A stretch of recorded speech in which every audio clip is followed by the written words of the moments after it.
বিসমিল্লাহির রহমানির রহিম। আসসালামু আলাইকুম, welcome back to my channel. আশা করছি যে যেখানে আছেন ভালো আছেন, সুস্থ আছেন। নতুন একটা রেসিপি নিয়ে চলে আসলাম আজকে আপনাদের সঙ্গে।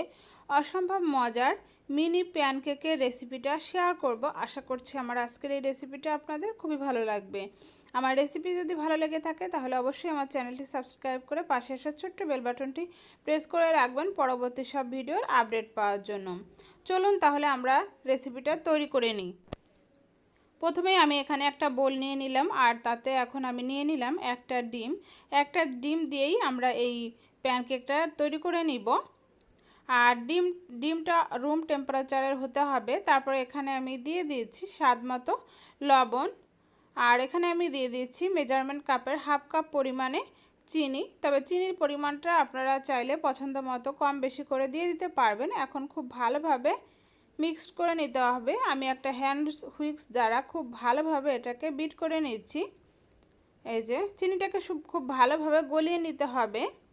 তারপর এখানে আমি দিয়ে দিয়েছি তেল। আমি এখানে 2 টেবিল চামচ পরিমাণে রান্নার তেল দিয়ে দিলাম। তবে আপনারা চাইলে তেলের পরিবর্তে এখানে গলানো বাটারও ব্যবহার করতে পারবেন। তারপর এখানে আমি দিয়ে দিলাম মেজারমেন্ট কাপের হাফ কাপ পরিমাণে তরল দুধ। এখন খুব ভালোভাবে এটাকে একসঙ্গে মিশিয়ে নিতে হবে। এই যে খুব ভালোভাবে আমি এটাকে মিশিয়ে নিলাম। সম্পূর্ণ চিনির দানাটা একদম গলে গিয়েছে। এখন এখানে আমি দিয়ে দিচ্ছি মেজারমেন্ট কাপের 1 কাপ পরিমাণে ময়দা, দিয়ে দিলাম 1 চা চামচ পরিমাণে বেকিং পাউডার। এখন সমস্ত উপকরণগুলোকে একসঙ্গে খুব ভালোভাবে প্যাচেলা দিয়ে হ্যান্ড উইক্স দ্বারা খুব ভালোভাবে এভাবে করে মিশিয়ে নিতে হবে। এই যে খুব ভালোভাবে আমি মিশিয়ে নিয়েছি। এটার ভিতরে কোনো ধরনের কোনো লাম্পস থাকা যাবে না। খুব ভালোভাবে এটাকে বিট করে নেবেন।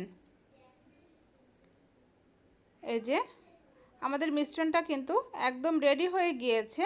এই পর্যায়ে এখানে আমি দিয়ে দিব এসেন্স। আমি এখানে ভ্যানিলা এসেন্স দিয়ে দিচ্ছি 1 চা চামচ পরিমাণে। আপনারা আপনাদের পছন্দ মতো যে কোনো এসেন্স এখানে দিয়ে দিতে পারেন। এসেন্স দিয়ে খুব ভালোভাবে নাড়াচাড়া করে মিশিয়ে নিব। আমাদের ব্যাটারটা একদম রেডি হয়ে গিয়েছে।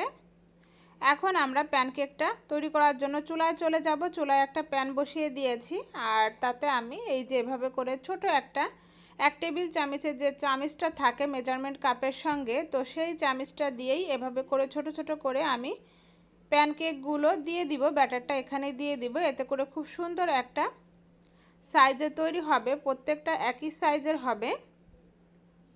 এই যে এভাবে করে আমি দিয়ে দিব।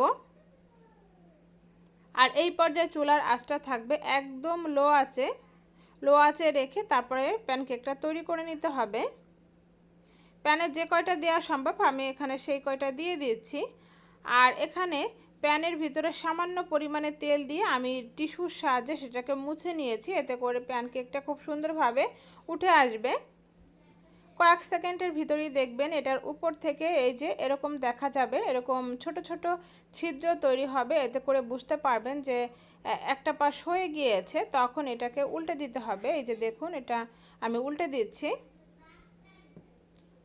এই যে সবগুলাকে এভাবে করে উল্টে দিব।